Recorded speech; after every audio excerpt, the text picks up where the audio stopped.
Hello, what's up PSP Squad or Pepper and Salt Squad?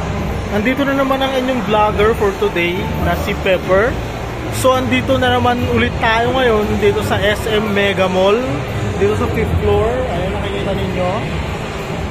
Ito yung ice skating rink at ito yung IMAX. Nandito tayo ngayon sa may IMAX. Ayan. Yan yung IMAX.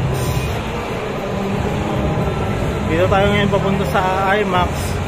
That's because showing na ngayon yung Inside Out. So ang gagawin natin, syempre, bibili muna tayo ng ticket and then maghihintay tayo ng hanggang 8 o'clock kasi hindi pa showing ngayon, mamaya pang 8 kasi hindi natin inabutan yung pang 6 PM na showing nila. So ang gagawin natin is bibili muna tayo ng ticket and then maghihintay. So ito yung IMAX. Yan. So ito na nga, nasa loob na tayo ng IMAX Theater. Ito yung mga palabas nila ngayon. Yan. Kano yung IMAX te ng ano, Inside Out? 750 po. 750. Bilangan nyo po yan, kompleto po yan. So ito yung palabas nila ngayon, Inside Out sa IMAX. Ayan yung schedule nila. Hindi natin inabutan yung pang 6 PM, kaya itong pang 8:15 PM yung schedule natin. So hintayin muna natin ngayon. Hindi natin inabutan kasi grabe ang traffic dun sa lugar natin kanina. Saan ba yung cinema tent? Third floor po, building 8. Third floor, building 8. May mga Korean yata na magagaling magtagalog. Pinoy po. Ah, Pinoy po ba? Wait na pa. Pili po na po answer. Papili ko na po sa cinema tent is building 8, third floor. Building 8, third floor?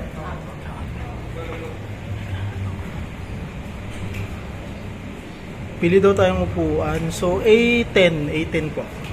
Sa harap? Opo. So ayun, mukha silang Koreans pero mga Pinoy daw sila. Naka 3D glasses po ito, sir, ha? Opo, naka 3D glasses. Hindi man po ako pupunta dito pag walang 3D glasses eh. Kasi pwede naman mag-download. Sayang bayad pag ano, hindi naka 3D glasses. Thank you po. Ito na po yun. Pang 8:15 po to.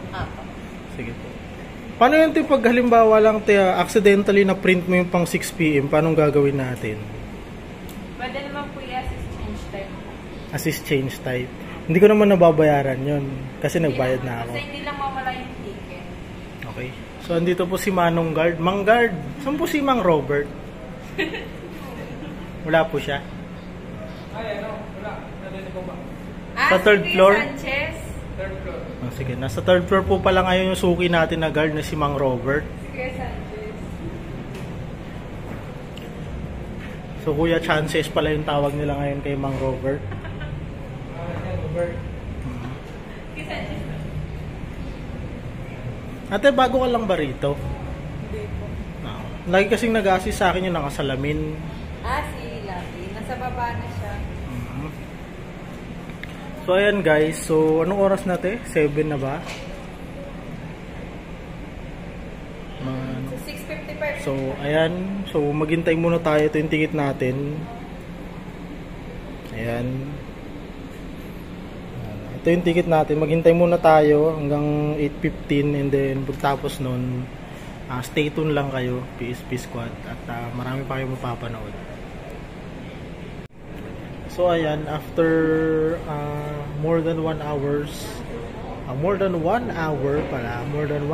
of waiting, ngayon makakapasok tayo sa loob. So sige, pasok na tayo.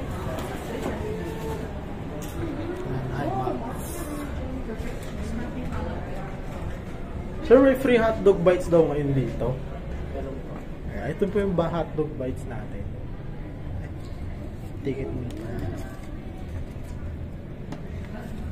Ticket natin. Ito may free iced tea tayo. Tapos may free hotdog bites. Ito yung hotdog bites. Ito yung 3D glasses natin. Ayan, suot natin.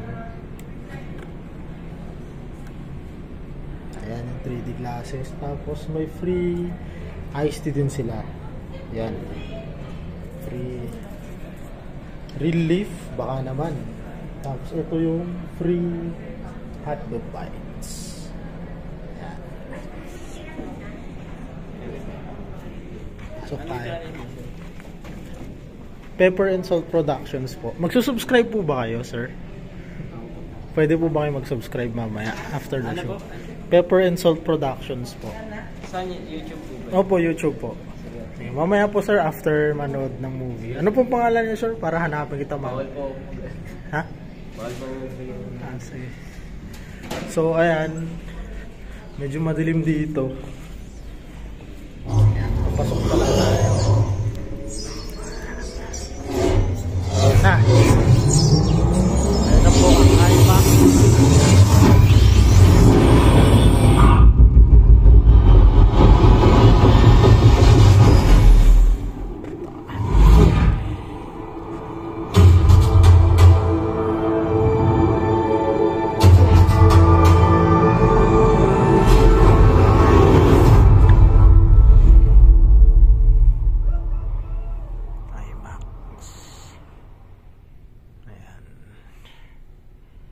Hindi na po tayo pwede mag-video beyond this point. Baka ma-anti-cam recording logo tayo. Daming pagpipilian, kuya! So ayan, katatapos lang natin manood ngayon ng Inside Out dito sa SM Mega Mall, dito sa IMAX. Mga 3 segundo pa lang tayong tapos. So lalabas muna tayo at i-discuss ko sa inyo kung ano yung mga napanood kong trailer dito. So ayan, lalabas na tayo. Ayan. So maganda naman yung movie na Inside Out Part 2. So ang pinaka-kontrabida pala dito base sa napanood natin is si Anxiety, yung bagong emotion na kulay orange. So siya yung pinaka-nagkontrabida ngayon dito. And then ang dami ko napanood na trailer before mapanood yung movie is ang nalaman ko is yung trailer ng Despicable Me, ipapalabas yung Despicable Me sa July. And then sa July din ipapalabas yung Deadpool and Wolverine. Tapos ipapalabas na yung Moana. Meron ng Moana 2. Ipapalabas din dito sa SM Mega Mall sa November.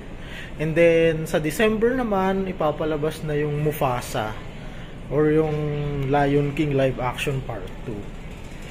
So ayan, labas tayo. So kailangan natin mag-ipon-ipon muna ng money kung gusto natin panood yung mga yon. Nagsusunod-sunod yung mga magagandang movies ngayon. Ulitin ko lang, sa July 2 movie yun, Despicable Me 4 tsaka Deadpool and Wolverine. Sa November, Moana 2. At sa December, yung Mufasa nga. Sisimulan nila yung movie ng Mufasa nung bata pa si Mufasa, nung lion cub pa lang siya, hanggang sa magbinata na siya or maging talagang fully adult lion na. So hindi pa buo yung trailer kanina kasi hanggang doon lang muna talaga yung pinakita. Ewan ko lang kung may upload na ng ganun sa YouTube. So ito na nga yung SM Mega Mall. Ay, baguhin muna natin. So ayan. Ayan. So una sa lahat, maraming salamat na pinapanood mo tong video ko. And then maraming salamat din kung magsusubscribe kapag di ka pa nakasubscribe. At mag-like ka na rin kung nagustuhan mo tong vlog natin for today's video. So tapusin mo lang yung movie.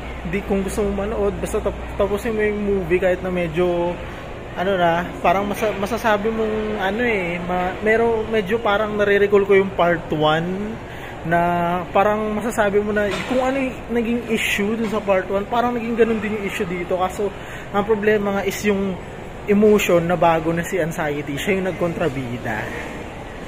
So ayun lang naman sa ngayon, guys. So ano pa ba, basta sandali lang yung movie, mga 1.5 oras lang.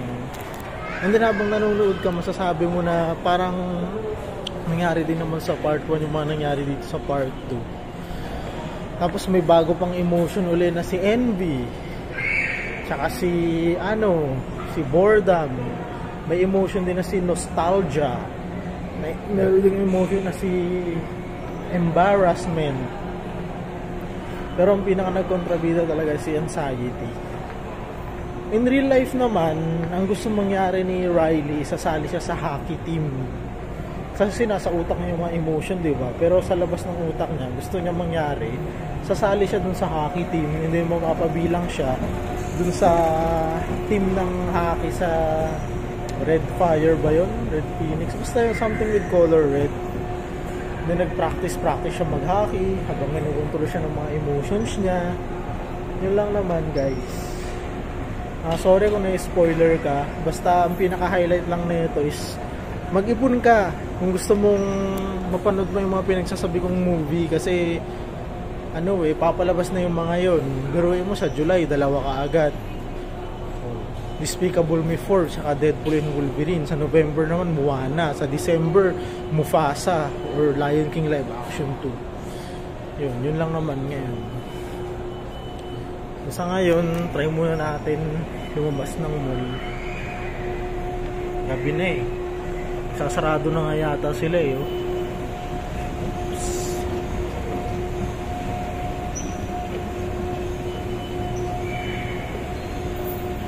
Pansin nyo naman kanina, bago kami pinapasok ng sinihan, may libreng hotdog bites, tsaka meron ding libreng real leaf iced tea. Mostly, wala naman talagang ganun sa IMAX. Pero ngayon, merong binigay. Pero mostly noon, since 2018, wala naman. Tapos, ang bad news pa niyan, ang mahal na ng IMAX ngayon. Dati nasa lang yan, 550, 565, 590. Hindi nga aabot ng 600 yan. Pero ngayon, it's a whopping 750 pesos na. Kung sulit ba yung napanood natin na Inside Out, yes, masasabi natin na sulit kasi maganda yung movie, pero kahit naman sulit, napakamahal pa rin nun, di ba? Para sa sine 750 kung mag-IMAX ka, pero wag di ka mag-IMAX, siguro abutin nga mga 380 or 350 to 380 pesos pag sa regular cinema, lalo na dito sa SM Mega Mall. So ayan, paalis na tayo. So salamat kung pinapanood mo pa rin ako hanggang ngayon.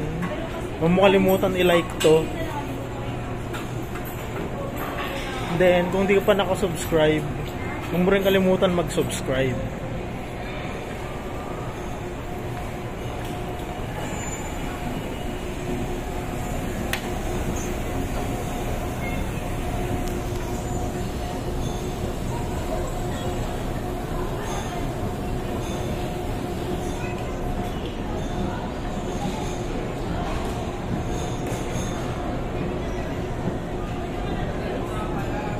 Parang kailan lang 2 months ago, summer at napakainit. Ngayon tag-ulan na. Ang lamig pa dito sa mall. Tapos kagabi umuulan uli.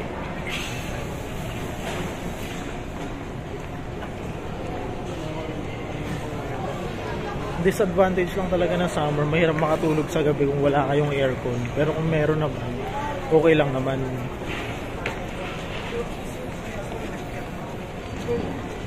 Pero kapag ganitong maulan, masarap matulog kasi malamig eh.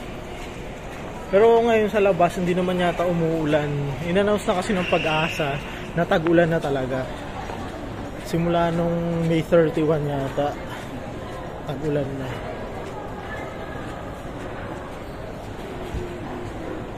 Uy.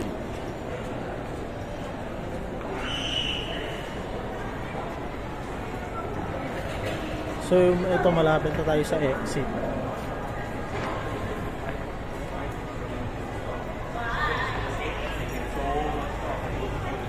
Ayan na po yung exit. Malapit na po tayo. So, guys, hanggang dito na lang muna. Ulitin ko lang, salamat kung nanonood ka pa rin hanggang ngayon. Pakilike tong video na to at huwag mo rin kalimutan mag-subscribe kung hindi ka pa nakasubscribe. Thank you.